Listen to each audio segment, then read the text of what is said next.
wanted to go to Phoenix. It's a perfect fit. James Harden turned down a 2-year, $103 million extension last night. He is singularly focused on a trade to the Nets. The Bucks have reached an agreement to acquire both Jrue Holiday and Bogdanovic. The Minnesota Timberwolves select Anthony Edwards, James Weissman, LaMelo Ball. I'm sorry. Damn, bro. To the Sixers traded Al Horford in a deal that centered around Danny Green. Then they sent Josh Richardson and the 36th pick to Dallas for sharpshooter Steph Curry. We knew when we woke up this morning the news wasn't going to be good. Klay Thompson suffering that season-ending Achilles tear. But this is the largest tax bill in NBA history. History. How do you not know that a player wants to go in a sign and trade to a specific spot? The NBA free agency, it begins tomorrow, and Gordon Hayward will be available. It's going to be the 4th of July tomorrow because it's going to be fireworks. Welcome to the Jump Free Agency Special, presented by Kia. Welcome to the Jump indeed. I am Rachel Nichols. I am alongside a pair of future Hall of Famers, Paul Pierce and Vince Carter. We are here for the next 3 hours to get you ready for the start of free agency at 6 Eastern, 3 Pacific. Now, because of the pandemic, we have our insiders scattered all around the country, and we can't have the pyrotechnics we're accustomed to, but have no fear. I came up with a plan B to terrorize everyone, even though they're in points far east and west.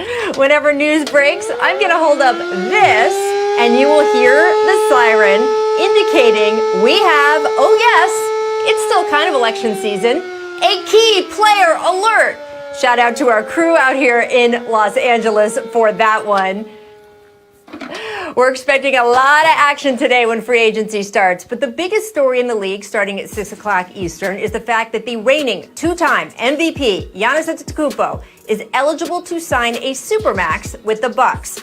He could sign up to a projected $228 million deal to stay in Milwaukee for the 5 years after this one.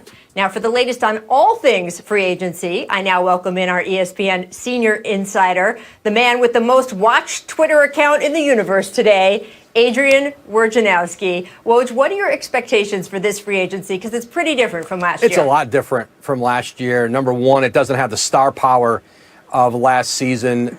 There's a lot less of an expectation that the big players here are going to do anything but either re-sign and stay where they are. You're going to see more extensions of some rookie extensions on some young stars in the league, and but there will be player movement, and I think you'll continue to see some trades in this window of time too. For sure. Look, it's been one of the craziest off-season weeks we've seen in a long time because of the condensed schedule. And the defending champions have a key player where there's not a ton of mystery about whether he'll stay with the team or not. But where and when and how is all up for grabs. So Anthony Davis, eligible to sign that extension. What is the latest with the negotiations between him and the defending champion LA Lakers? Well, there's not going to be a rush. There's not going to be a quick Anthony Davis agreement, I'm told. At least probably not until well into next week, I was told, past Thanksgiving. Davis, wow. Listen, he's returning to the Lakers. It's going to be a question of what the deal looks like. He's got a few different options in terms of the structure, how long he's going to go.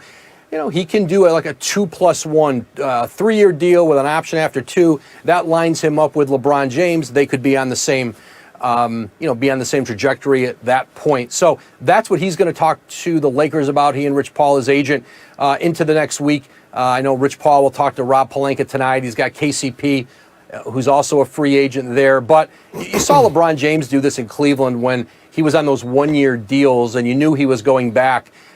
Some of them extended several weeks, a few weeks. I don't know if ADs will go that long, right. But there's just going to be a window of time here before he decides or firmly commits to whatever contract structure they finally land on.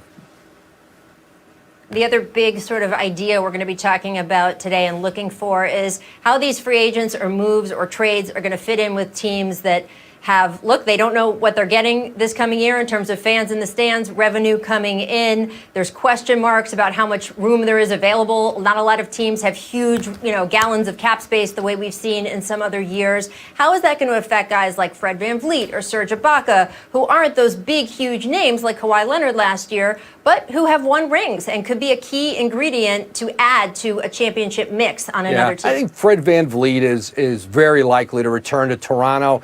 Maybe it hurts him in his negotiations as to what number he can get to with the Raptors on his extension versus if there were a lot of teams with cap space and he had a lot of, maybe some more viable options out there. But I think VanVleet returns to Toronto. But I think two of Toronto's free agents, Serge Ibaka, Marcus Gasol, very much up in the air where they play. Those are two players who a lot of teams around the league want to talk to here in the next couple days. And I think Toronto would like to keep as much of the group together as they can.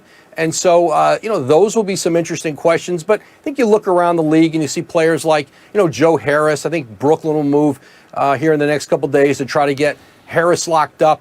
And some players, who are key components to teams. Donovan Mitchell, Jason Tatum, both extension eligible. Those are very likely extensions, that they'll get done here, I think, sometime in the next few days. Yeah, well, we know that a lot of these moves set up the moves that create a trade to get a big name player in a week or two. So we're going to be watching all of them for sure. Woj, I know how busy you are right now. Thank you so much for taking a minute out. We will say goodbye, but please come back if news breaks. We'll look for you through the rest of the show. Thank you so much. All right, back to our guys. I want to bring back in Paul. So we know Giannis will be able to sign that Supermax extension, Paul Pierce, but my question is, should he? Would you, if it was you? If I'm Giannis, $230 million is going to be pretty hard to turn down. I mean, he's still young. And then you're with a franchise who has shown the commitment to try at least get better. I mean, I know they had a trade that went through. They got Drew Holiday. They didn't get Bogdanovic. But it just shows you that they're trying to get better at all costs. And if I had this on the table, there's no way I wouldn't take this. Look at that, $228. What about you, Vince Carter? He's right. He's in the position. I mean, that's a lot of money, man. Like point blank. But and I know he wants to win. And I think Milwaukee is showing that they're trying to do everything they can to bring in stars and some pieces to strengthen their team. I think Drew Holiday is a great asset and a great piece to him. Two-way player, tough guy.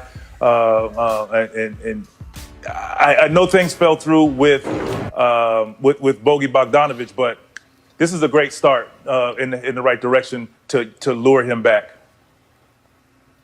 Well, Amin Al-Hassan popping in with us as well right now. And look, I have never been in the position of having to accept or turn down $230 million. So I can't say for sure what I would do. But considering he could get the exact same amount of money next year, next offseason, considering that we have seen even players, if they get a significant injury like Kevin Durant tearing his Achilles and Brooklyn signing him to that max deal anyway, right out of the gate, knowing that he couldn't play for them for a year. So knowing that kind of situation, that insurance is out there if you get hurt, why would you sign this deal? Is that security, just you take it while you got it? Yeah, I think you talk about the security. Again, it's one thing to say Durant got the money anyway, but we also know that Durant's game is injury-proof in the sense that his height, his length, his shooting can allow him to kind of overcome an Achilles injury in a way that Giannis could not, because his game is so heavily based on athleticism and explosion. But I'm with you, Rachel. If the money's the same from the Bucks now or next summer, why not wait till next summer and then give yourself real options? And the thing is, when you throw up that graphic of what he could get from other teams versus what he could get with the Bucks, it fails to recognize that he probably wouldn't sign a 4-year deal. He'd probably sign a 2+1, opt out when he hits the 10-year mark, and then sign a new deal then with a higher slice of a bigger pie. And that's the big thing there, is that it's not quite 145 versus 230 or 228. It's a little bit more than that from that he could get otherwise. And so you want to see if what the Bucks have done are these moves cosmetic? Are they moves that are going to move the needle, or are they just names that we got in here and we end up not being that much better than what we were before? Let me tell y'all something. Well, Paul, what do you think of this listen lineup? to this. No, listen. We're in an era right now. If you asked all the players in the league, would you rather have $230 million or a championship ring? I bet you 99% of them would say $230 million. Really? Take the money, secure the bag. Elite players. I mean, top 10 players. It don't matter. Every player in the league. Every player in the league. You ask them right now. The money is so great now. Especially at that number 230. It's too You're not great talking right about now. 75 Let's just be million. honest. The number has gotten too great. You know, when me and Vince played, our max was like 70, 80, which was a great number. But 230, come on, man. Give me 230, and y'all can have that. But Paul, if the money's waiting for you either way, what's the rush? Like you said, his game is not injury proof. He breaks a leg, tears an Achilles. His game might not recover because he don't have the skill set that Durant has. Come on, we all know that. Just the honest truth right there. Y'all wanted it, you got it.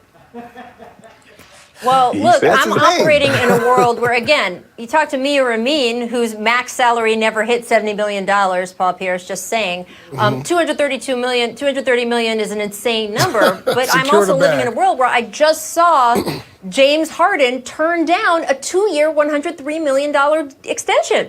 So I'm seeing guys, because, you know, James basically has made about $300 million by the time this current contract he's on is going to be over, and saying, okay, I care a little bit more about winning. Anthony Davis had the chance to make more money with the Pelicans and still asked out to go to LA because he said, look, I do have a lot of money already in career earnings.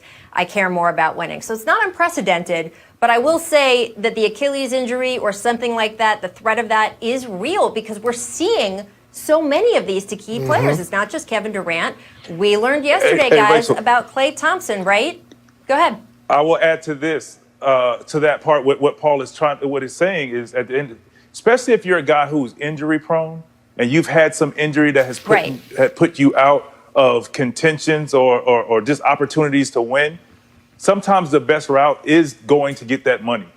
Our sport is guaranteed. So when you have that money locked up, you have it locked up. So you know what it means saying and what Paul is saying. They're both saying great things, but it's like if you're a guy that's been injury prone, you don't want to take that chance at that number. Not that number. Not that number. Well, that's certainly true. And by the way, Paul, like even if you're not a guy, Maybe. 230? Nah, not that number. Not on duty. I mean, I guess we better listen to the millionaires. I was going to say, even if you're not a guy who's injury prone, you have to think about it. Klay Thompson, of course, tearing his Achilles. You have to remember, he was the Warriors' Iron Man, right? Yeah. Leading up to that injury, that ACL, and now he's got a series of injuries. We're going to talk more about Klay Thompson right after this break. We're also going to talk about what the Warriors have done to try to make up for that. Kelly Oubre, is he the answer to their questions? We'll discuss right after this. Stick with us. We've also got our distant replay from today from... Welcome back to The Jump. Now joining us, our NBA insider, Brian Windhorst. Brian, I know you are really, really disappointed not to be sitting next to me for that smoke machine today. I just want to warn you that if there is a deal that is announced or at least leaked before the deadline and you're on with us, you are going to hear this. And, you know, I'm sorry about the noise. What can I tell you? Key player alert. You'll see our key player alert as well. Player alert. It's a little bit better than the year that I electrocuted Brian from the smoke machine. Just a little bit. But, you know, there you go. I want to ask you guys about Anthony Davis because he can sign that long-term extension we've been talking about with the Lakers. All roads, of course, lead to him staying in LA. He does have some choices. And as you heard Woj say in our last block, he's not expected to commit in the immediate days. Brian, can you explain a little bit about what's going on here to our audience, what his options are, and is there any point they should start getting nervous? Well, there's some speculation out there, Rachel, that one of the reasons why he's going to delay his decision is because the Lakers have some other free agency moves to make, and he just wants to let him know he's watching. Now, I don't think there's any stress out there. He will be a Laker, but one of the guys they have to make a decision on, and it's a tough decision about how much to pay him, is Kentavious Caldwell-Pope, who is represented by the same agent, Rich Paul. Now, I think Caldwell-Pope is going to have some interest out there in the market. Whether or not he can get enough money out there to actually leave the Lakers is a different story. But this is somewhat reminiscent of when J.R. Smith was a free agent back in 2016 in Cleveland, represented by Rich Paul, and LeBron took his sweet time over that summer before signing. Now, having said that, LeBron did sign before J.R. Smith did. But while I think Anthony Davis has been well aware of his contracts options for months now, maybe it's just a little bit of a check game that he's playing. Paul, if you were Anthony Davis, would you commit 2 years plus a player option, do the 1-and-1, where you're only committing for another year? We've seen that be a strain on teams, like when Kevin Durant kept doing the 1-and-1s and the 1-and-1s, it just brought all these questions about whether he was really going to stay. Or do you want to keep your flexibility if you're Anthony Davis? I think it's important for the players these days to keep their flexibility. I always line my contract up directly with LeBron's because, as you can see, he can sign for 35% of the cap after that 10 years. And so, LeBron, he could probably retire in 2-3 years. Who knows? But I'll line my situation up with his. But what Anthony Davis got to understand is you're a Laker, you won a championship. Now, if you decide after 2 years you don't want to be a Laker or 3 years you don't want to be a Laker, it's like, to me, where do you go from there? And so I really would start thinking long term. I would think even for a 5 or 6 year deal. I mean, because after you may win another championship as a Laker. There's nowhere else you can go after being a Laker after winning 2 championships and being the face of the franchise long after LeBron has left. So, I mean, his options are open, and that's a good thing to have these type of options for Anthony Davis to make these type of decisions, because he's one of those players whose game is injury-proof also. He's 7 feet, athletic. He can do so many things with the ball. He can shoot, soft touch, handle the ball. So, sky's the limit for this kid. Whether he stays healthy or not, he's still going to get a great deal. So maybe 2 is the way to go. I like what you're saying, Paul, and I agree. He really has some flexibility. I think lining his contract up with LeBron is a great thing to do. Win as much as possible. And then down the line, obviously, you could do the 1-and-1s back at home. I know that was talked about. I think Chicago, a couple other teams where he could possibly go back. He could do his 1-and-1s then. But right now, you want to win as much as possible. And he can make a lot of money on a very good team with the chance to win another championship back-to-back possibly. So I think right now, I don't walk away from that opportunity. I mean, I think, at the end of the day, he's going to be a Laker. And they're just giving all these, just doing, like you said, playing the game a little bit. Yeah, I know I'm signing there. I'll sign later, just for the drama,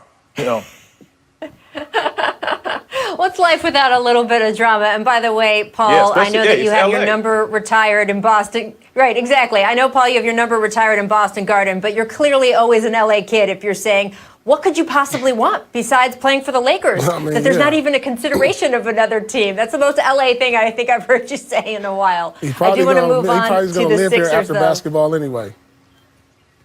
Yes, for sure. And he had a house here before he even came to play for the Lakers.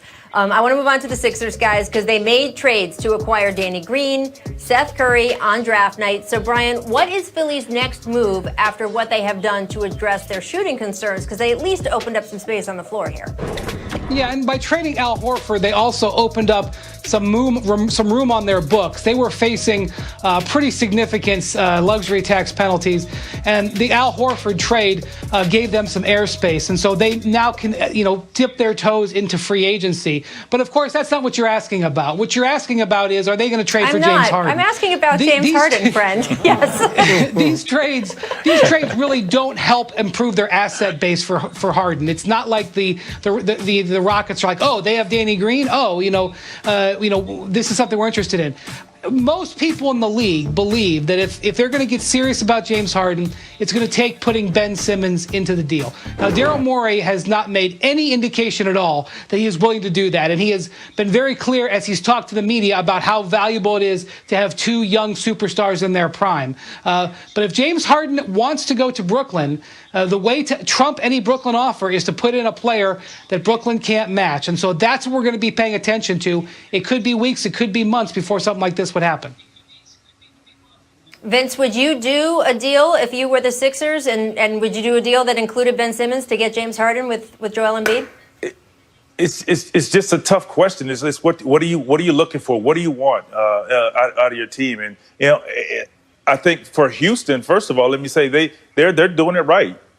If you're going to let somebody like this go, who's a stars of stars, you better make sure you're going to get something close. Now, if I'm the Sixers, if you could get James Harden, for sure you're going to do it. And it's just who. I think James Harden and an Embiid would be something special. And then you just put shooters around them and just let these guys do what they do. Yeah, I'm in agreement. All right, with guys. You, I'm telling you, I would love to see James Harden on Philadelphia. Well, we'll leave that question just for a minute because it is indeed time for a key player alert. I'm so glad when we get to hear the siren. Check this out from Serge Ibaka on Twitter. Posted a photo with the caption, "On my way to ... That might be on his way back to a breakdown. Toronto to get his. Come to Boston, baby. We need you in Boston. He could be. Let's go to Amin Al-Hassan real quick to break down why Serge Ibaka is so valuable. All right, guys. Once a VC, always a VC is back. The video coordinator and me couldn't stay away. Here's Serge Ibaka. He's going to be another big free agent on the market, especially for contending teams. Right here, you see his ability to set that down screen for Powell and then roll to the basket and finish strong. A lot of this is predicated because the defense has to respect Ibaka's ability to shoot from the outside, so it opens up a lot of things for him. Here we see Darius Bazley. He closes out a little too late, a little overcommit. Ibaka, one dribble, front of the rim, finishes. Again, this is because they're afraid of his jump shooting from the perimeter. And, over time in Toronto, he's been an effective post scorer, obviously off of pick and rolls, finishes. But here's the big thing you get, the defense, right there. His ability to rim protect, his ability to switch and guard other perimeter players. Serge Ibaka is going to be a big get for someone on the free agent market who's trying to make a move for a championship. So that's an idea of exactly what is on that airplane right now. Brian, can you give us any insight into what Ibaka's options are? Because Woj reported just in the last hour that the Celtics were clearing up some room and making some trades. Dennis Cantor on his way to Portland. Yeah, so you got to keep an eye on the Celtics with Gordon Hayward, whether or not they would participate in a sign and trade, likely with Indiana, or if they would just re-sign Gordon Hayward. The thing with Serge Ibaka is he will get the most money likely if he stays put in Toronto. But if he wants to move around, if he wants another place maybe to play sort of the back end of his career, and he's willing to take less money, all of a sudden a whole bunch of other teams come into play. Specifically, the Brooklyn Nets, who Kevin Durant was a teammate of his with the Oklahoma City Thunder, of course, and he's been doing some recruiting there. And then the Los Angeles Lakers, he would be a terrific fit. In both of those cases, he'd be playing for a lot less money, but you could see why he'd be interested in listening to those offers. All right, so Paul, if it was you, where would you land the plane? Would you land the plane in Toronto where you could get more money? Would you land the plane in a place like Boston or LA? What do you think? Or the Nets with Kevin Durant? What do you think? Say Boston. No, listen. Come on, man. Like me, if I'm him, I wouldn't say Boston. But me, I'm biased to the Boston roots. Of course, you know that.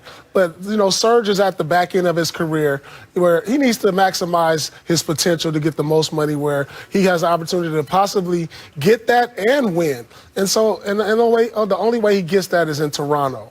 Now, if he's satisfied with what he's made throughout his career, then I'll search for greener pastures in Boston. Doesn't that make sense, guys? Greener pastures, Boston. I mean, come on. Got it. I think, like I said, signing back with Toronto, I think it all depends on what Fred VanVleet is going to do. We know Gasol has moved on. I think that will be the issue there. I like him in Brooklyn as a defender, shot blocker, stretch the floor for shooting. That opens up. Now, what do you do when you who do you double off of if he goes to Brooklyn?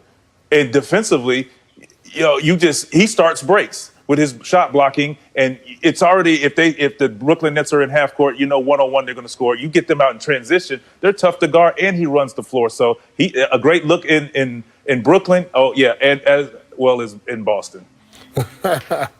Well, we will keep you guys posted on where that plane lands. Before I let you go, Brian, I do want to ask you real quick, because we were in the middle of a Sixers conversation when we had our key player alert. The only other question I wanted to ask you was about Daryl Morey. We know that there was so much attention on him in China, and the Houston Rockets games were not shown in China this past season. I know in talking to you off air that the Chinese television actually released a statement after Daryl and the Rockets parted ways. But the Sixers have a lot of business in China, too. What has been the reaction to them? And what did they exactly say after Daryl left Houston? Yeah, so as you know, China and the NBA were in a deep freeze for about a year.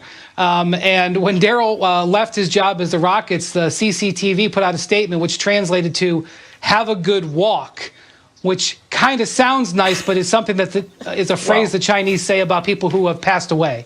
So I think there was probably a big surprise in China, especially since after the Rockets, the Sixers are one of the most high-profile teams in China. They actively tried to court that market. And certainly it had to be a consideration when the Sixers made this decision. But the damage in China is done. The Sixers have to move forward with what's important here on the home front. And they felt Daryl Morey was the best man to do that, even if it hurt their connections in China. And you can already see the impact he's having on this roster, and there will be a lot more. Yeah, absolutely. All right, Brian, thanks so much. We'll see you later in the show. Coming up, we're going to talk about what's next for Gordon Hayward joining us now. Welcome, sir. And I don't know if you've heard, because I can't bother you all with a crazy smoke machine this year. It's time for a key player alert. Oh, yes, we're using the siren today. Another one. And the key player is not a free agent. It is Rookie of the Year, Ja Morant, because this might be the most important story in the NBA. Yesterday on The Jump, we told you that the Memphis Zoo named a new giraffe Ja-raph after Ja Morant. Get it? Yeah. Today they met each other. Zach, I'm overcome with joy at this. Animals are awesome. Animal-human bonds are awesome. Zoos are awesome. I love everything about this. I just hope they stay in touch. I hope they form a relationship, that the Ja visits him frequently. I mean, I think that's important. The giraffe is going to get used to these celebrity visits. You can't abandon the giraffe after one visit. The Ja-raph. Right. Okay. It's so good. I'm just so happy that they're friends now. This made my week. Seriously. All right, Gordon Hayward. Let's talk a little bit about him, because, Zach, you have been on top of this story all week.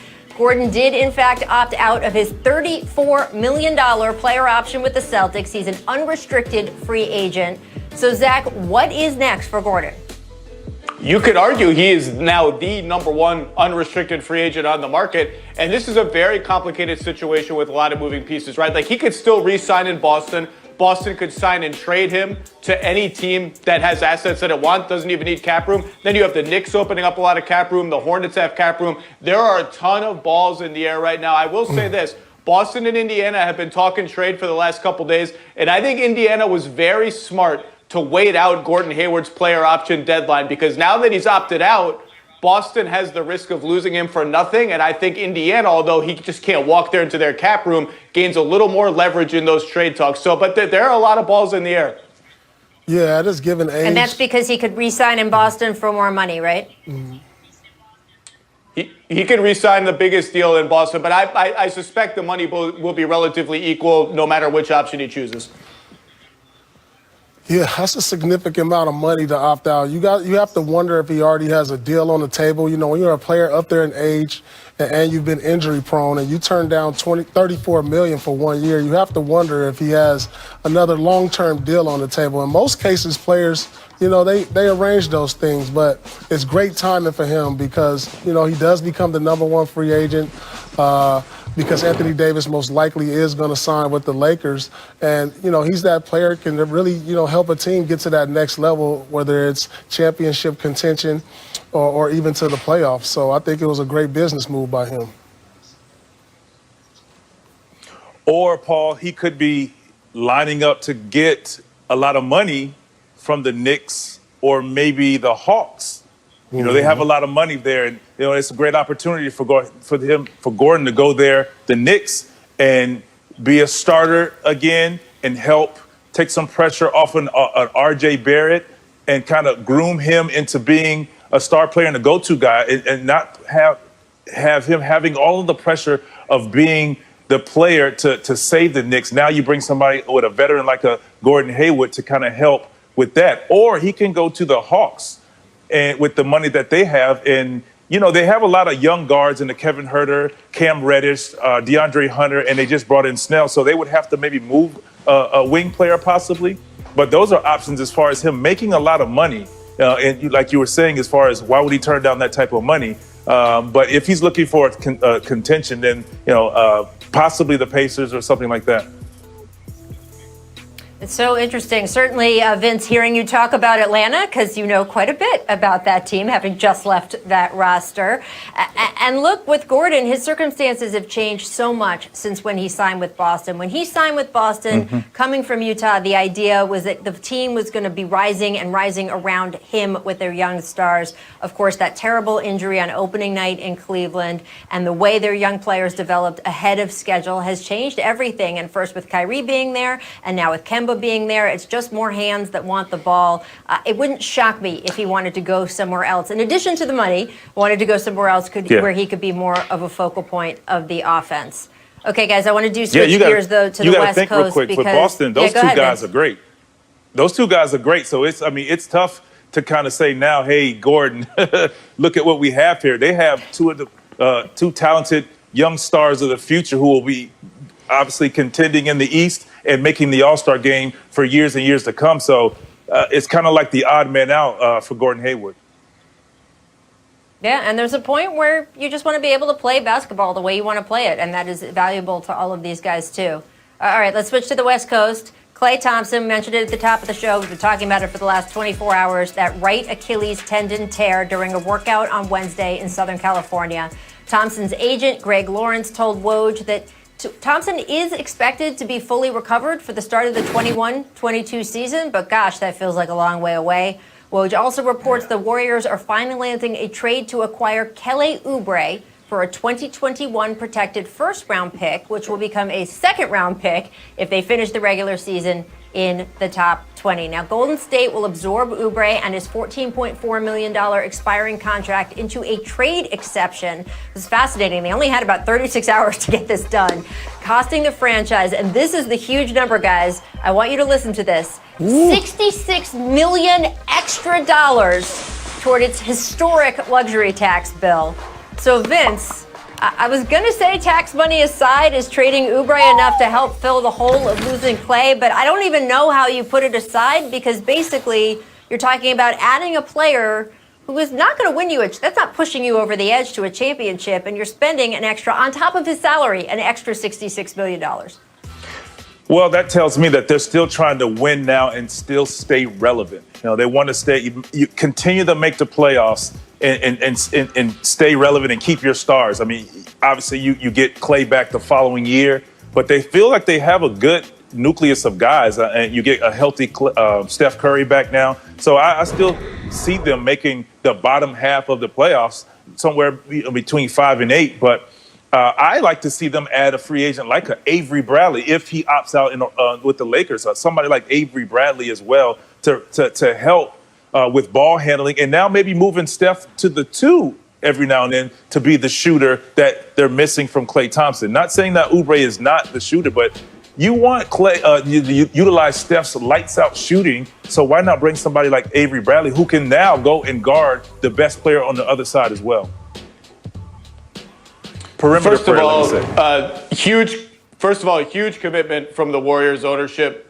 for a year that's probably going to be a lost season in terms of championship contention, to pay whatever gazillion dollar figure you just mentioned, that's a real commitment. They didn't have to do it. It's a real commitment. Second of all, shout out to Klay Thompson. He's absolutely a beloved player across the league, one of my favorite players to watch. We are all hoping and praying that you recover. And as far as the Warriors, I think Oubre fits really well. He's a decent 3-and-D player. His shooting ticked up a little bit last year. We'll see if that's real. His defense can get a little better, but I think he fits well. And also, he's only 24. They can re-sign him. He can be part of the future, and they can figure out whether he or Andrew Wiggins is the more valuable player as they go down the line. And there's been a lot of conversation in the last 2 days about whether this is the end of the Warriors. And it might be. It might be the end of the Warriors as a championship contender. But all this stuff about, do they look to trade Steph? Do they look to blow it up? To me, that is way too premature. This is Stephen Curry. This is the kind of guy who can be a lifer, a 3-time champion already on one team. I think you just hit pause for a little bit. Let's shove. I know all stars move around and they all get traded here and there. I just think Stephen Curry is a different kind of situation given the equity he has in Golden State. And let's just hold in place for this year, roll it back next year, see what the team looks like. Can you get one more run out of it? Yeah, Oubre, I think he's a fine young player, but it makes me think, what type of style do you see the Warriors playing this year? They don't have the luxury of the shooters without Klay Thompson. Obviously, they don't have Kevin Durant. And how much of a load is going to be put on Steph Curry? Is he going to have to play like a James Harden type of role just to help this team get into the playoffs? Who knows what's going to happen with the development of Andrew Wiggins? So they have the talent to be a playoff team. And no, they're not contenders with this move, but they put themselves in a position that they could be one player away, maybe an all-star or superstar back in the lineup to put themselves there. But, Oubre, while he's a fine player, he doesn't put them over the top, especially with the loss of Klay Thompson. Well, guys, that's why I kind of said I'm something very about impressed. getting a point guard or like an Avery Bradley or somebody who can handle the ball and now utilize Steph's ability to shoot the ball and, run off screens a little bit, because I agree with you, Paul. Like, who will they be? What is their identity now? So I think, if you're going to have Steph there, use them in different ways. Put them in different parts of the floor outside of just being the point guard.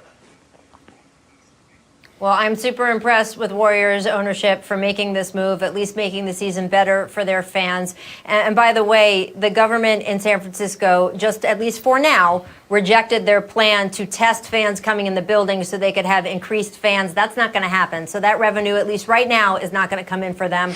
And they made this decision anyway. We'll see what or if they do next. All right, guys, stick with us, because coming up after this break, producer Danny told me I get to use the siren again. Okay. So, Let's go. Hang out. We'll be right back. Alert, alert, alert. Oh, yes. It's time for another key player alert. Love the sound of that siren. On his IG story, unrestricted free agent Montrez Harrell posted himself landing at LAX. Amin, should we interpret this as Montrez coming back to the Clippers? Who knows? Maybe he's coming back just to negotiate, Rachel. Sometimes you got to just put the scent out in the water, let people know, hey, I could be coming back unless you guys come up with a better offer. So it's a lot of subterfuge going on right now, Rachel. A lot of smoke and mirrors. Ibaka's on a plane. Where is he going? We don't know. Montrezl Harrell's on a plane. He's going to LAX. What does that mean? We don't know. But that's what makes this day so great. Mm-hmm. Absolutely. Yeah, I think he's going to return Paul, would you sign back in? Yeah, I think he's going to return to L.A. I think he really found his niche as a Clipper. Winning Sixth Man of the Year since he's been there. He's improved as a player, and he really fits into a lot of things that they do. So hopefully Montrez gets the deal that he likes, and he can remain a Clipper and keep them in contention for a few more years. I agree with Paul 100%. I think he'll end up staying with the Clippers, and because he brings a lot to their bench scoring, and you can implement him in the starting lineup when need be. Game changer on the defensive end, plays with a lot of energy. That's something you can't replace. So the Clippers losing that would hurt them. So I see them working out a deal. Well, the Clippers definitely do want him to resign because of their overall salary situation. If he leaves, they don't have a ton of other options. On the other hand, he certainly didn't play great in the bubble, and I don't know if that depressed his value with other teams around the league, and that's going to be to LA's advantage. We will have to see. We'll keep you posted on all the news. Up next, we're also going to discuss the latest with Bogdanovic. Welcome back to the Jump's free agency special. I'm Rachel Nichols. We've got Amin with us, Paul and Vince are back, and now joining us, our senior writer, Ramona Shelburne. And Ramona, I want to start with Bogdanovic. He appeared to be headed to the Bucks via sign and trade earlier this week, only to decide to opt for restricted free agency instead. Now, the NBA's free agency period doesn't start till today, of course, and sources confirmed the league is now investigating whether an agreement happened earlier than permitted. Ramona, you know how I feel about tampering, that it happens all the time, and some of these rules are really ridiculous and frankly insulting to some of the players. What is the latest with the situation with the league, with the teams involved? Well, Bogdanovic is on his way back to the United States, and he's planning on taking meetings. This may take a couple of days for him to decide where he's going to go, but I don't think he's going to Milwaukee. They lost their opportunity to make that original deal construction happen when they waived Ilyasova. And frankly, with this NBA investigation, I don't think he can take a chance on going back to Milwaukee or going to Milwaukee. And frankly, he had never said he was going to Milwaukee because fundamentally he's not allowed to say that yet. Even if he was only talking to Giannis, you can't have a deal in place 48 hours in advance of free agency in a year when every single agent has told me about a memo that they were all sent this year by the league, sternly warning them about tampering, right? Promises of $10 million fines, and everybody's got to keep this straight this year. This is not the year for anybody to be jumping the gun. And I think there was a variety of reasons why this came undone, but starting with, and most importantly, Bogdanovic never said yes because he couldn't say yes 48 hours in advance. And now he's an unrestricted free agent, or he's a restricted free agent. He can sign an offer sheet, but he's on his way back to the U.S. right now, and he's planning on taking meetings. So I think it's going to take a couple days.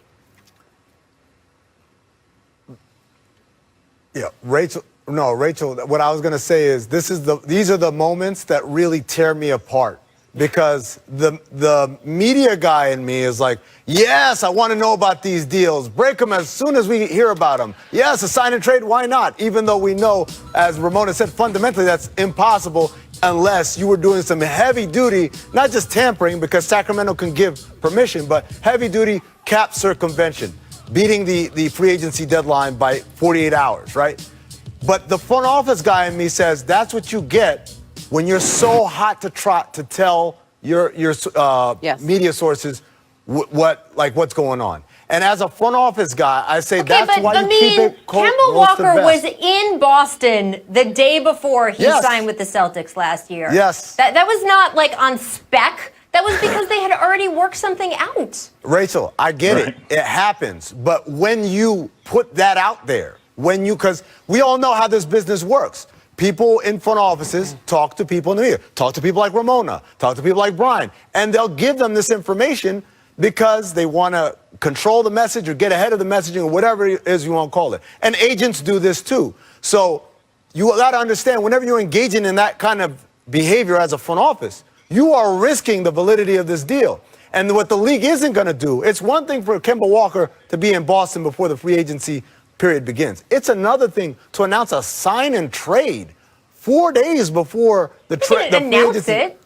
But you know what I mean. When it's leaked, you're not telling them for your health. You're telling them because you want the world to know. I can't get with this. I can't be here on this. This just always seems so silly to me. Players understand what their value is. They know what their options are. The idea that they won't know unless some other team tells them just doesn't make any sense to me. And Sacramento obviously being involved in this deal was involved in the idea of him leaving. So who is being hurt, obviously, by him leaving is theoretically other teams that might want to sign him. But he's not an unrestricted free agent. He's restricted. So Sacramento is going to have a say in this anyway. I don't know, Paul, regardless of the tampering, the not tampering, all of that, he is restricted. Do you think Sacramento should match anyone else who makes him an offer? How valuable do you think he is?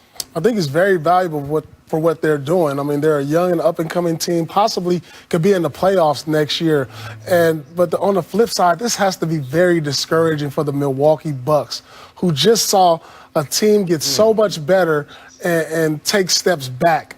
I mean, Drew Holiday is a really good player, but having this kid on your roster really upgraded them to another level along with Drew. So this is discouraging, but he's a value player in this league, and I expect Sacramento to match any offer that is given to him.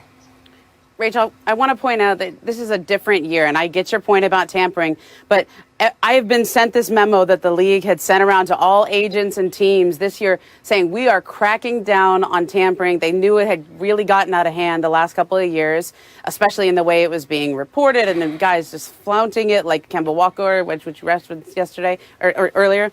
And I think in this situation, Bogdanovic's agents were being very careful not to put him in this situation because restricted free agency is already hard enough.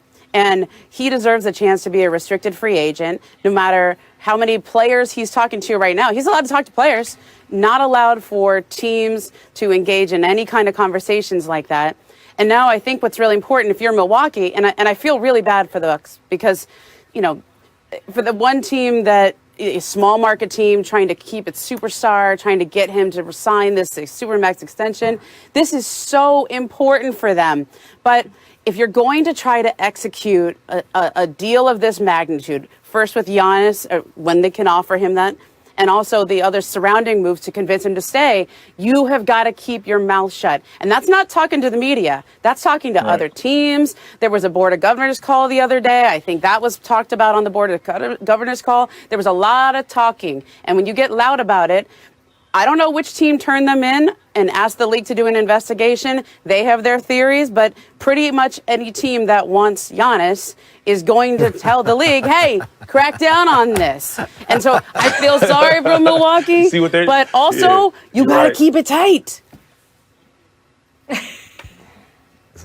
That's all I'm saying. Because of all of this, I received the reliables from a reliable source saying that the Hawks are targeting some veteran shooting, and Bogdan, Gallinari, Joe Harris, and Rondo are people that they're very interested in. They feel like they can get two of these guys for sure. And so it's interesting that you're saying that Bogey is possibly coming into the States to talk to teams, and the Hawks, from what my source is telling me, feeling that they feel very confident that they can snag two of those guys. So Bogey could be possibly one of the guys the Hawks pick up, and they kind of get lucky after all of this happening in Milwaukee. Well, the Hawks have the most money, right? So they're being put out as the team that everybody says has interest in their client. Okay, that they get used as leverage.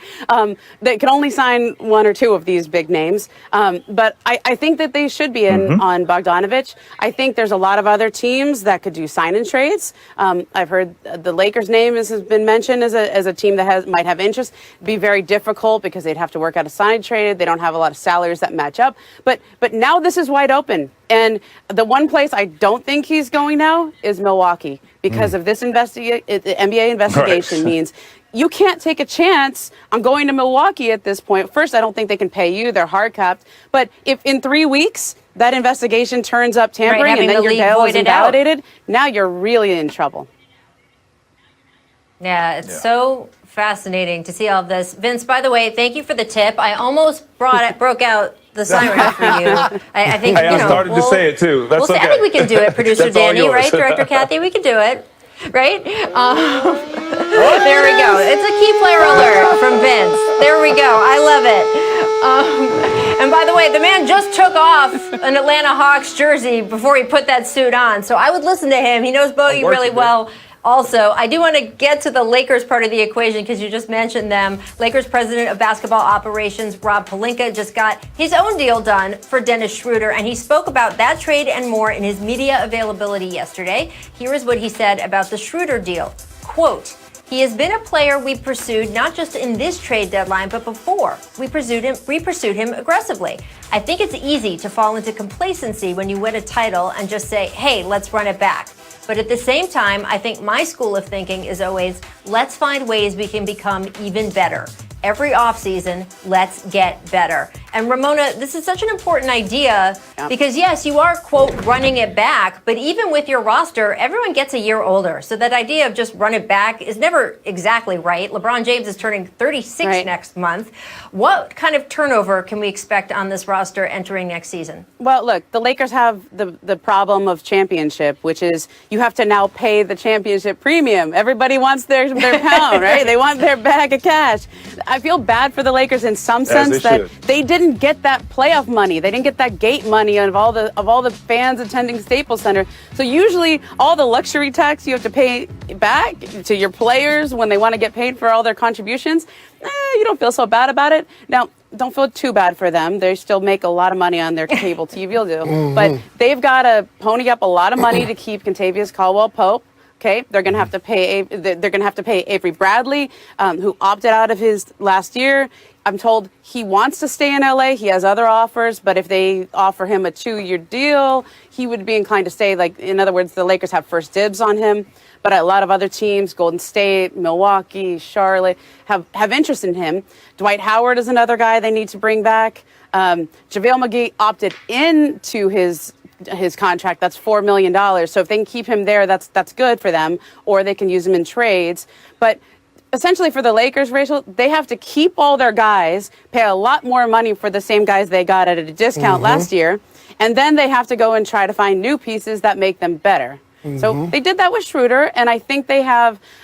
They'd like to upgrade again at center, either by bringing back Dwight Howard and JaVale, or some of the other centers on the market. Marc Gasol is the name I've heard. Serge Ibaka, obviously, and they need to replace Danny Green. It's a lot of defense and shooting you just lost. Well, we all know the cost of winning costs money.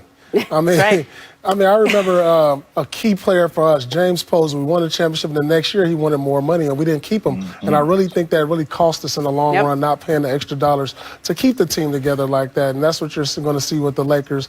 Although I do think they did upgrade by getting Schroder. Doesn't have the championship experience of Rajon Rondo, but he is a guy who was a key component to OKC this year, going as far as they went and pushing Houston on the brink of elimination. You know, he's a guy who can score the ball a little bit better. He's another ball handler and decision maker that can take pressure off of Bron. And so that's a key pickup for them in trade for Dennis Schroder. So, and we'll have to see how these other pieces fall in place for the Lakers. But that's a great start right there. Yeah, I agree. Obviously, AD is number one to handle that, which we know that they will. But bringing in Schroder, I think, speed, quickness. You bring in a younger guy who has some playoff experience. Like you said, he does not have Rondo's experience, but at the same time, he's a guy that you can implement into your offense. You can put the ball in his hand, and he can get a bucket. He can make plays. He has a huge impact on the defensive end as well. So, like I said, it's a great start. And bringing in Dwight Howard or finding a center like that, I like a Marc Gasol in there as well. I mean, somebody you can play through and to move the ball and make plays and defensively, or a Serge Ibaka. So I think a great start with Schroder. Yeah, Rachel, Rob Pelinka's got a tough job. I know he says the enemy of winning is complacency, but it's more than that. It's not just complacency, because they don't even have that luxury. When you look at Dwight Howard, Avery Bradley opted out. KCP opted out, Rondo, and there's a fifth one. Danny Green is gone, and Markieff Morris. So you've got all these guys who were key contributors for a championship campaign, whether they did it early in the playoffs, late in the playoffs, in the regular season. These guys were all key contributors for this Lakers team.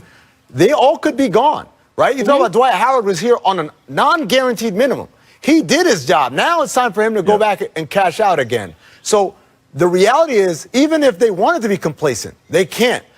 But I like some of the deals that Vince and Paul and Ramona are talking about. I love the idea of Ibaka there or Gasol. Bogdanovic, if they can get him, that's a huge upgrade in terms of someone who's another ball creator, ball handler, and play creator. And that's the other thing about Schroder, going back to that point. What the Lakers were missing or were looking for at some point in the season was that kind of guy. That's why J.R. Smith was a Laker. That's why Deion Waiters was a Laker, right? Ultimately, it turned out they didn't really need it. They had enough to win a championship. But they knew that that was an area of concern that they needed to upgrade in. And Schroder gives them that. Gives them someone who doesn't need LeBron to create his offense for him. And I think that's going to help him. Look, I mean, you're talking about two-time NBA champion J.R. Smith there when you talk about him. Come on. Look, I love the Schroder pickup. He's feisty. He's been more comfortable with his role this last year, and I'm very interested to see what he's going to do for the Lakers. We'll see what else happens in L.A. Never boring, and never boring in New York either.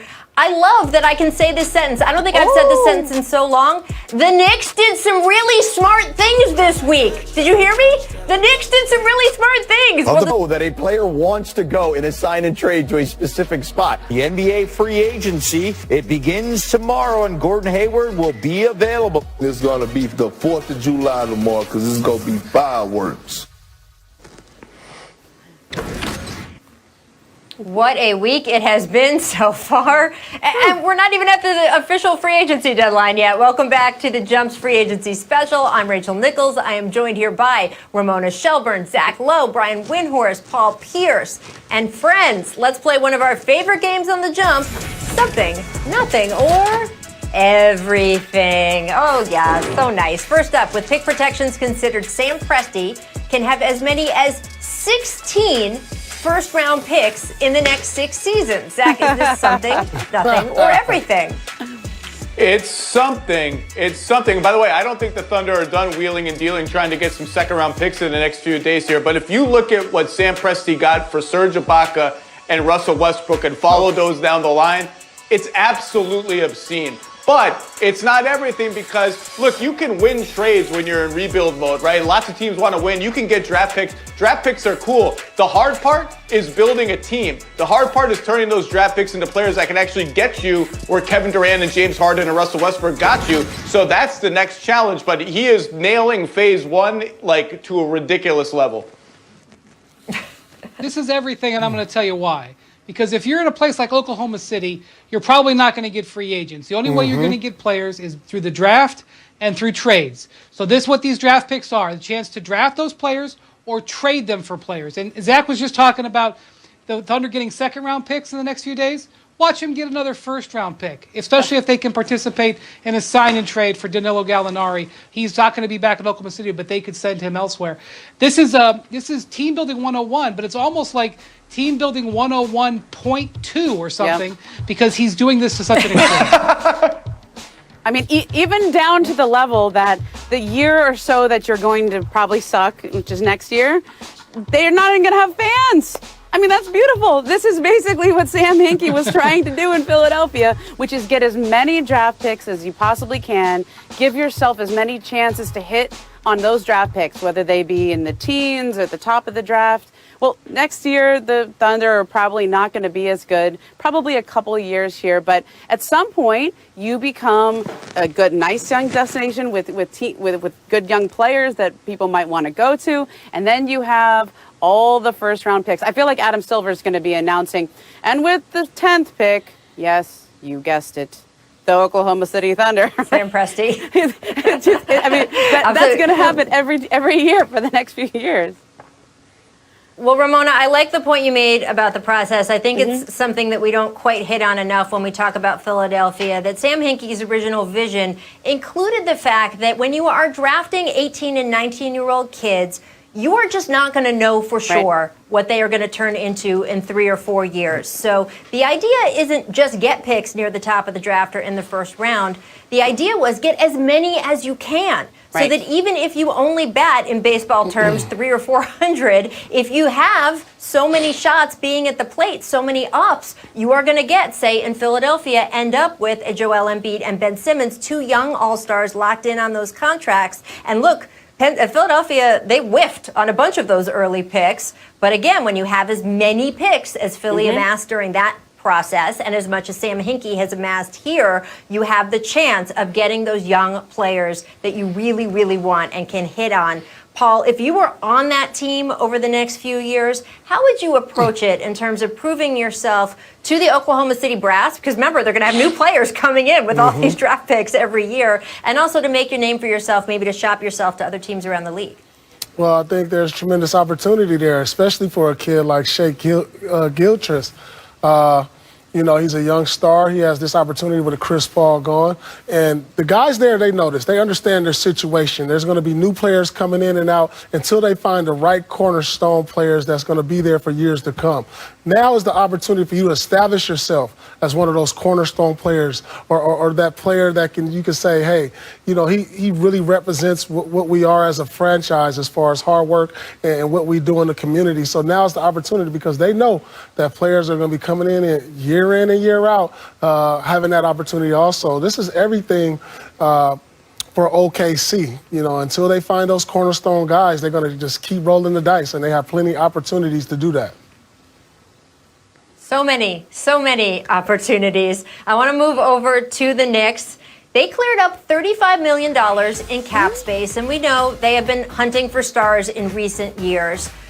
Brian, so many times they have created cap space that has not led to anything, but it sure felt like this week that these were some smarter moves. They made a good draft pick, and I don't know, I look at that $35 million and Gordon Hayward just opted out for $34 million. Is the Knicks creating this room something, nothing, or everything? Yeah, I think it's something for sure. I mean, look, the Knicks realize that salary cap space is in high demand right now. There's not going to be much of it, especially after the Hawks make a move or two.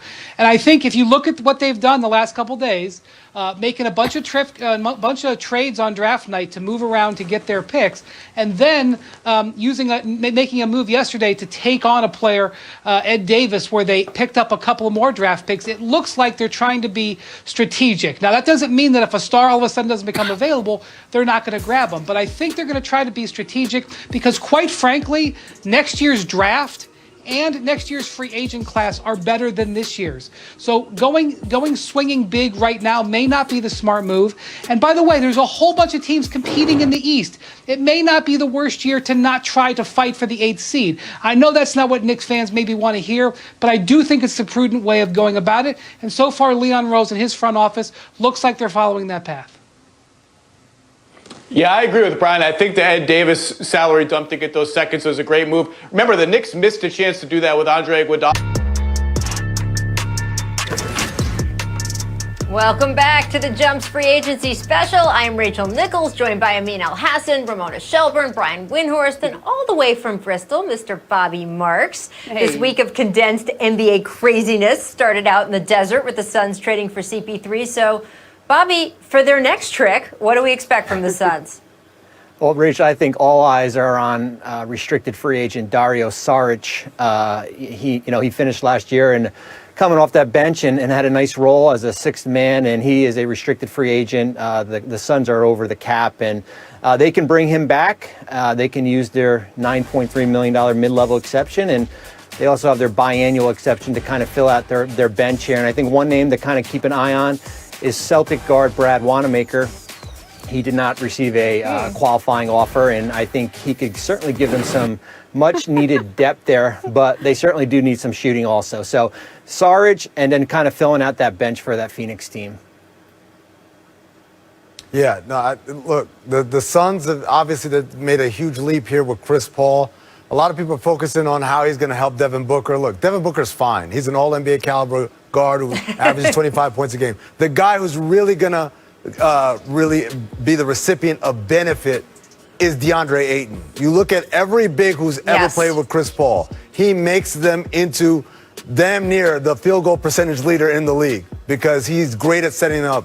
And with no disrespect to Nerlens Noel or Steven Adams, but DeAndre Ayton is a different caliber big that Chris Paul is going to be playing with. But beyond that, I really want to see them bring Aaron Baines back. I thought he was a really big part of their success early in the season, way back in November and December, before kind of things fell apart for them and before they came back together again in the bubble. I thought Aaron Baines was really solid for him. Bobby, I don't know, what are you hearing about? Yeah, he's got suitors out there. Right now his number is at that tax mid-level number, which is right at 5'7". I know there's at least a dozen teams that have, I don't want to say offer, but have interest. I think he's probably looking for a little bit more, but at least he knows that's kind of where his, the floor is for him. We'll see if it's Phoenix. They've got bird rights. They can, bring him back and exceed the cap. But yeah, you're right. That's certainly a position of need. Especially backing up DeAndre Ayton, and he had a great stretch of games before he got hurt when Ayton was suspended. Well, yeah, Aaron Baines is a guy that everybody's sort of wondering about because there's that second tier level of center that a lot of the good contending teams need. Bobby, I don't know if you've heard this, but Boston obviously needs some more depth at center right now, having done the Enes Kanter trade. Baines is a guy that I think you look at in both LA teams. Any team that needs a good center who can provide some toughness is going to look at Aaron Baines, maybe even like a New Orleans Pelicans, somebody physical to stand next to Zion. I think he's got a good market. It's just a question of Phoenix can outpay everybody. And this is a deep out of the five positions. This is deep. This is probably one of the deepest. With Baines and Howard and Nerlens Noel. We'll see what happens with Serge Ibaka and Christian Wood, Montrez, Harrell, players like that. This is probably the deepest position out of this group of free agents. All right, I want to move on a little bit because we've been discussing how. Oh yeah, Brian. Yeah, don't forget about Hassan Whiteside, who there may still be some interest in Sacramento to bring it back where it all started. No. But I've heard, like Ramona has, the New Orleans Pelicans are interested in the center market. In addition to Aaron Baines, they could kick the tires on Marcus Morris, although I expect him to stay with the LA Clippers. When it comes to the Phoenix Suns, they had an option to wait to do this Chris Paul trade and open up salary cap, a little bit more salary cap space after 6 o'clock tonight when the new league year happened. But instead, they did the Chris Paul trade anyway, which has led people to believe that they have some traction on something with Saric. So I would expect Saric, as Bobby mentioned, to be back in Phoenix for next season. I do want to get to Gordon Hayward because we've been discussing, guys, how he could pass on that guaranteed $34 million next season. He's already declined the option. Of course, he could always sign back with Boston again. But can you clarify, Bobby, his motive for taking a pass on that much cash? Yeah, he's our Al Horford this year. Remember last year, Rachel, we were talking during the show, and we were saying, where in the world is Al Horford going? And now it's kind of where in the world is Gordon Hayward going? And I think with Hayward, he is looking more at years 2, 3, and possibly 4 on this contract. It looks like he is willing to take less. He's at, as you said, he opted out of $34 million. So if that number comes in at 25, let's say, and he can get some guaranteed money in years 2 and 3, let's say maybe a total of $50 million, or maybe if it's a 4-year contract, a total of $75 million. That's the motivation for Gordon Hayward. And I think the risk was if you opted into this number, who knows what happens next year based on his injury history? What is his role in Boston for this upcoming season? So we'll see. It's either going to be, certainly New York we've talked about. We'll see what happens with a team maybe in Charlotte. That's, certainly has been linked to him, maybe back to Boston. And then, of course, the sign-and-trade route. And, going the sign-and-trade route at a lower number certainly would help a team like Indiana, and which, would become with the hard cap there. So, as I said, willing to take less this year, but to make it up on the back end. Yeah, Bobby's absolutely right. Some other names where this has happened. Harrison Barnes did the same thing. Remember, he opted out of his deal. Everyone said, what are you doing? And then he goes and signs for a lesser annual average, but overall more guaranteed money. But, Rachel, if I could, I want to tell you the story of a player named Jake Voskuhl. Jake Voskuhl was a journeyman big about a decade and a half ago out of UConn. He played here, he played there. And I remember Jake Voskuhl had a contract that was $2 million. He opted out. And everyone said, Jake, what are you doing? Where are you going to get money like that? You're a minimum guy. And lo and behold, Jake got paid $3 million on his next deal. And do you know who his agent was? It was a man named Mark Bartelstein from Priority Sports. And do you know who represents Gordon Hayward? It's Mark Bartelstein from Priority Sports. So don't be surprised if Priority has a deal lined up somewhere for Gordon Hayward, because you don't typically tell your client to give up on $32 guaranteed million unless you have something greater than 32 on the horizon. Well, I think what's interesting with Gordon Hayward and Bobby, I think the Indiana option is really interesting for him. Just he obviously played there in college. He's got some roots there. He'd fit very nicely on that team. Who would be going back? But with Gordon opting out here and trying to get more years, a lot of the suitors I think you would see for him would be the same teams that courted him a few years ago when he was a free agent. But a lot of those teams are holding their money for 2021 and that free agent class, which is when we come back to Giannis. Okay, if those teams think that Giannis is going back to Milwaukee, they don't have to keep their cap space open for 2021. Well, a lot of people in the team were expecting that after the moves the Bucks did, Giannis will eventually re-sign in Milwaukee. But what do we make of it now? Well, I think let's start with Milwaukee. So the word went out that Gordon Hayward. The word went out that Gordon Hayward was going to probably opt out of this contract about a month ago. And in that month, let me tell you the teams that I have heard connected to Gordon Hayward: Cleveland, Detroit, Atlanta, New Orleans, Charlotte, New York, Boston, and there's even some more. His representatives, as Amin said, have vetted the market. Now, Indiana makes the most sense. It is home. He would be a good fit there. But Indiana's payroll is in excess of $120 million right now. In a pandemic where their ownership has been particularly hard hit because it's based in malls and big properties like that. Their stock of Herb Simon, their owner, has dropped dramatically since the spring. So if it's a deal that adds money to Indiana's payroll, I don't see it. If it's a deal where he takes a pay cut, drops down, and also Indiana offloads likely more money than bringing in, then I think it's something that could happen. Or if Indiana makes another deal somewhere else to offload money that makes a sign and trade more viable. And that's really been a sticking point here. I think there's mutual interest between Indiana and Gordon Hayward. It's just a road to get there with the amount of money Indiana has on its books. Well, Brian, I also think from Boston's sake, you've got that Jason Tatum extension that's going to be coming down that would start next year. And how much money do you want to commit long term as far as what you are taking back? And if it's a guy like Miles Turner who's got 3 more years left, I think if I'm Danny Ainge, I would certainly zero in on Victor Oladipo if that's the guy I want, or even a guy like T.J. Warren. It's been so interesting. Zach Lowe has been on our show a couple times over the past week talking about the complications with a potential Indiana-Boston deal that involves a sign and trade for Gordon Hayward, and that is certainly one of the things we are watching the most closely today as we tick toward the free agency window. It starts in just a few moments. Now, I don't know how Gordon could talk to any of these teams because that would be tampering, and of course there's no tampering apparently in the NBA. I just learned that in the last hour. But he might have maybe. Some other guys might have maybe, and we might have some big deals rolling in, so stay tuned. First, though, we have another free. All right, guys. Welcome back to The Jump. I'm here with Amin Elhassan, Brian Windhorst, Paul Pierce, Vince Carter. I am Rachel Nichols, and we got a little news and notes to catch you up with. Enes Kanter is heading back to the Blazers. I don't know if that's a key player alert. Why not? Why not, Rachel? Siren, right? Come on, why not, right? Woj reporting. Woj reporting that Anthony Davis will wait a while before deciding how many years to sign with the Lakers for, and the team that usually plays in Toronto is headed elsewhere for the start of next season. They are going to Tampa. So those are the news and notes, but we are expecting some big news coming up. The free agency window opens officially at the top of the hour. Brian Windhorst, what are you expecting to hear first? Yeah, there's a few things that we think will come very quickly. Right off the gate, I think you'll see Brandon Ingram, the most improved player, recommit to the New Orleans Pelicans, probably for a 4 or 5 year max contract. I also think you'll see a couple of rookie extensions done relatively quickly. Donovan Mitchell is lined up for a max in Utah, and Jason Tatum lined up for a max in Boston. Those are things that may take a few minutes to negotiate, but I expect it to happen soon. All right, Vince Carter, you've been working your phones. You put out an Atlanta Hawks rumor just a few minutes ago. Do you expect more action there in the next hour?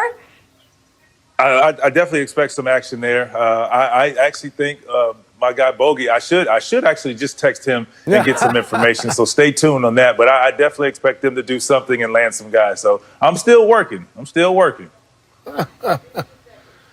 Fantastic. Well, we will be keeping with you over the next hour. SportsCenter is going to be in its usual slot here on ESPN. So come to ESPN2 with us.